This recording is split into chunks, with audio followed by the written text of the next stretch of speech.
How do I learn to be more masculine? I grew up with a single mother and sisters. Well, you got to do more masculine things.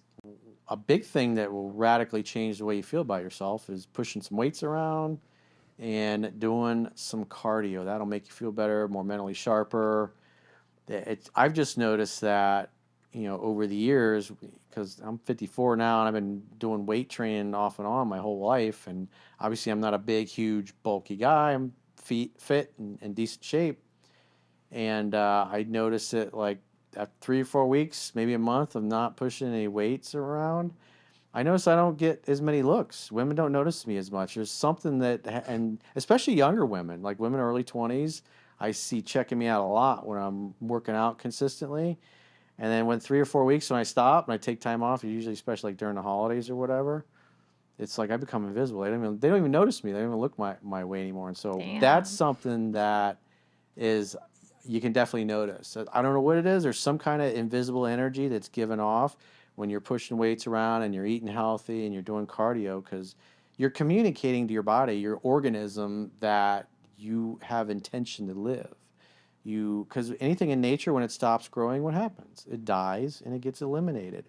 So if you're not pushing yourself, if you're not trying to grow and expand and emotionally, mentally, spiritually, and physically, you're sending the vibes to the world that you're an organism that's in essence in decline. And so, because women, especially young, beautiful, fertile women that are looking for a strong masculine man, when you stop pushing weights around and you stop doing cardio and you start expanding with fat instead of muscle, you're giving off the vibe that you're an organism that's in decline. And so young, hot, fertile women they're not looking for the organism in decline. They're looking for the organism that's pushing against the world, that's making a big dent in the universe, that's making things happen, that has a purpose, a mission, that is going somewhere in life, that's, leaving his imprint on the universe. Right. And that's a big thing that you can do, and having a mission and a purpose that and be disciplined about it. That's what a man is: purpose, drive, mission, succeeding, accomplishing, breaking through barriers. So anything that can grow your reserve of knowledge, develop your gifts, your skills, your talents, you want to spend your time doing those kinds of things because that's what a man does. And so when Right. you do more things that a man does, a successful man, an organism that's trying to expand and grow in the universe like a tree grows, Hmm. if you will, then, pretty little kitty cats will want to come over and hang out under and enjoy the shade in your tree and enjoy climbing the tree and doing naughty things with the tree and hanging out, having fun, and hooking up and having little trees. So, Yeah. And I feel like your mentality grows when you're working out and you're staying, focused and determined as well. It just shows obedience and self control. discipline. Yeah, discipline. Discipline equals freedom, as Jocko Willink says. And it shows that you're strong. So girls like to know that they're protected, that you could protect them and that they're safe around you. And if you're like all muscular and big and healthy, we just feel like, oh, like he'll be able to beat up someone if they look at me the wrong way. But if you look weak and chubby, you just look like you could be stepped over. Like we don't want that. You don't want the dad bod, Yeah. despite what the leftists say. Right. I mean, if you have a dad bod and there's still muscle there, then okay, we could work with that. But if it's just completely just out of whack, it's Giddy up, not it. cowboy. We can work with that. Yeah.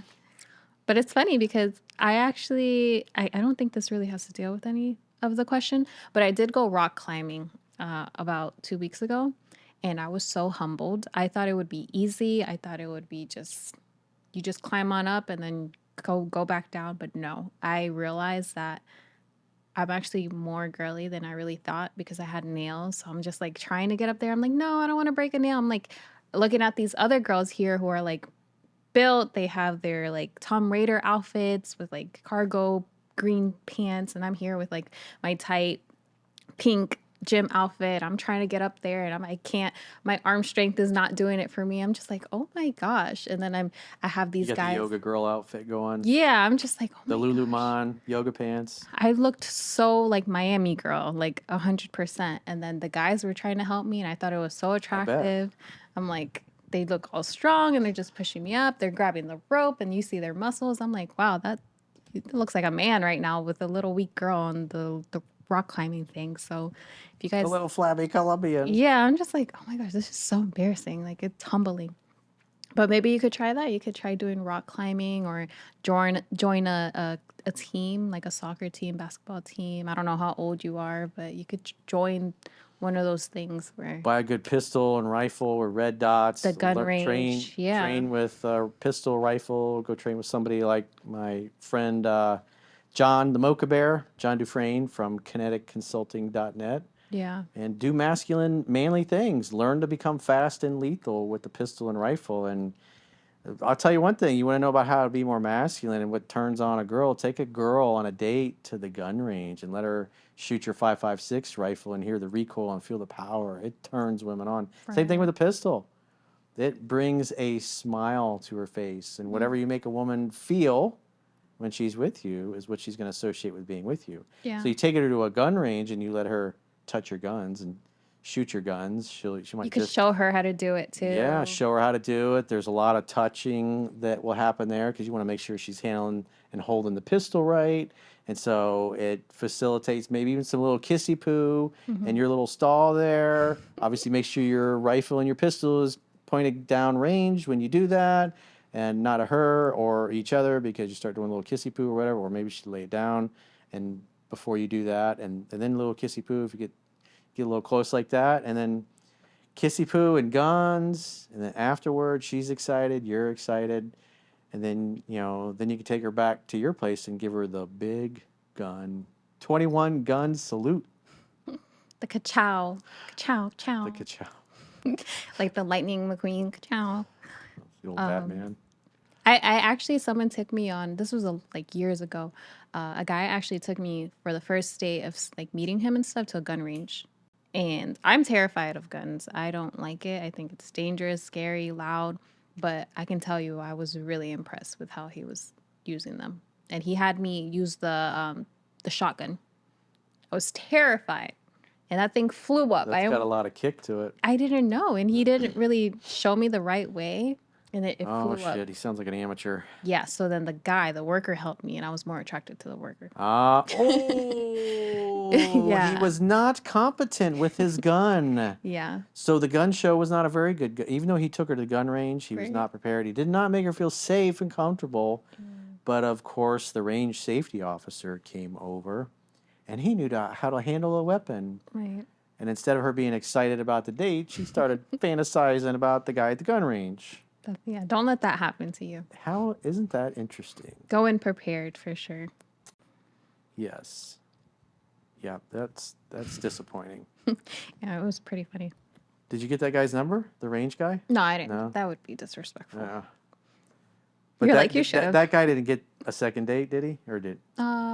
No, we just became friends after Oh, that. Yeah, you friend zoned him? yeah. He didn't like that. He wasn't favorable to that. No, yeah. So instead of taking her to the gun range and getting her turned on excited, he scared her and she didn't feel safe. Yeah. And the only man that did that was a range safety officer. He came over and handled things. That was like 4 years ago, and I haven't been back to a gun range, so Well, maybe your boyfriend will take you on a gun range date. maybe. Does he shoot? No. No. I'd like to go to like an outdoor one because it was an indoor one, so it's way louder and everything echoes. It was like really intimidating. But maybe outdoor would be Maybe more fun. Homestead Training Center or the Okeechobee one. Mm, Kind of. I think Homestead's still going to be closer. yeah. Okeechobee will be about 2 hours from where you are. Have you ever been to like the Everglades one? The Okeechobee one? Is that That one's like western? in I think the south side of Okeechobee or no, I can't No, remember. it's down here. It's like North Palm Beach. Well, there's a Homestead training center. Mm, Um, that one is the one I've trained at with John most. mm, I've trained at the Okeechobee one a couple times, but it's just a little too long, mm. and some of those ranges are kind of narrow. Yeah. But there's one here in Weston. Typically not a big public one. An outdoor range? Outdoor. It's in Markham Park. I think it's that shotgun and clay targets, though, isn't it? I think so, yeah. Yeah. Like they throw things and you can shoot at them. Yeah, so you're doing shotgun with clay targets. Oh, okay. What's the difference? But well, the outdoor gun range is normally you get a bay, it's kind of U-shaped, Mm-hmm. and you got a big berms, and so you can go out there and you can have multiple targets. You can have different plate racks, metal plates. I mean, usually what John and I do is he sets up different runs. Like a lot of times when we first start out, is that we'll do we'll start out at like 10. We each have a stationary target. Start out 10 yards, and then you go 20 yards and 30 yards. And sometimes he's like, "Now give me 3 shots, slow, and carefully aim." Mm-hmm. And then sometimes for the very first time is like, "Now give me 5 shots as fast as you can." Mm-hmm. And so he'll do that, and you back up like 10 yards, 20 yards, 30 yards. Mm-hmm. And the idea is to find where you start to fail, where the bullets start to get a little squirrely and not hit as much, and then Right. that is where you decide to shoot from and train to better practice with your aim. Mm. So we do the same thing with pistol, and so there's just there's moving and shooting. You do things with barrels, or it's like kind of standing behind a column, and so it's articulating the rifle, and then switch into the other side, and then switch to the other side. Then your gun runs dry, or you have a malfunction, and you got to put a certain number of rounds in each target as you're moving and shooting, and so then you got to switch from rifle, and just how you drop the rifle to make Mm-hmm. sure it doesn't go all the way to the bottom of your sling. It's like because when you're running, you don't want Yeah. it to be banging on your knees. Mm-hmm. And so there's a way that you do that, and switch to your pistol, finish off your rounds, and then reholster your pistol, and drop your empty magazine in your rifle or whatever, and reload and go on to the next target. So Sounds fun. it's fun, but it takes a lot of work. Yeah. It's to get really good with pistol and rifle. You need probably 12, 15,000 rounds through each one. Mm. And so That's like when I would train with him, it's like we would do 9mm and with a handgun, and then 5.56 with the rifles, mm-hmm. and we would typically go through 450 rounds, sometimes 500 rounds of each caliber. So we're shooting almost 1,000 rounds in 4 hours. Wow. And so like my pistol, my Zev that I train with the most Mm-hmm. is there's 23 rounds in the magazine plus one in the pipe, so there's 24, and I have 10 rounds of each, or 10 magazines of each. And so when you're doing like 5 shots and you got like 10 different things you're shooting at, you go through a lot of rounds really fast, and plus you're doing a lot of magazine changes on the run and everything. And so Right. because you want to get good at that, switching back and forth between pistol, rifle, magazine changes, Yeah. that kind of thing.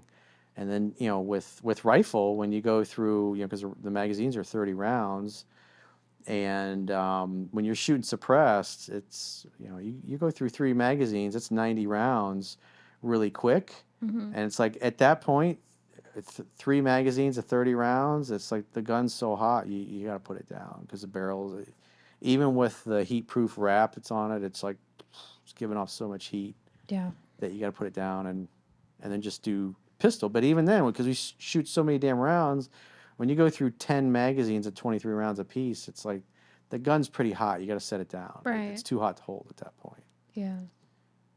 So, but that's when you train with a guy that's former special forces with several combat tours, Yeah. and it's just you and him, and he's pushing you to try to get as fast and as lethal and articulate the weapon properly, safely, be able to run with it, running with the pistol, that kind of thing. Mm-hmm. So it's a lot of work, a lot of hours in the range. And expensive.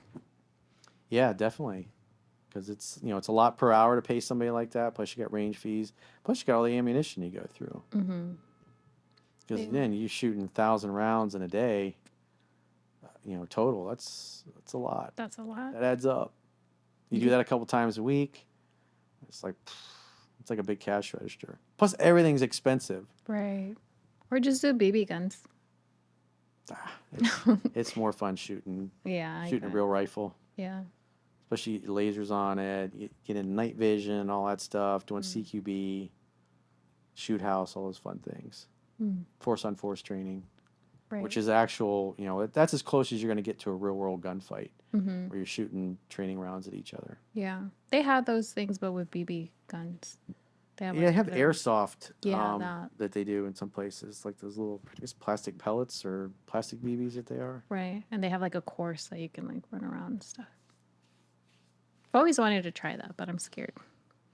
It seems intimidating. Wow, that turned into a whole gun video chunk.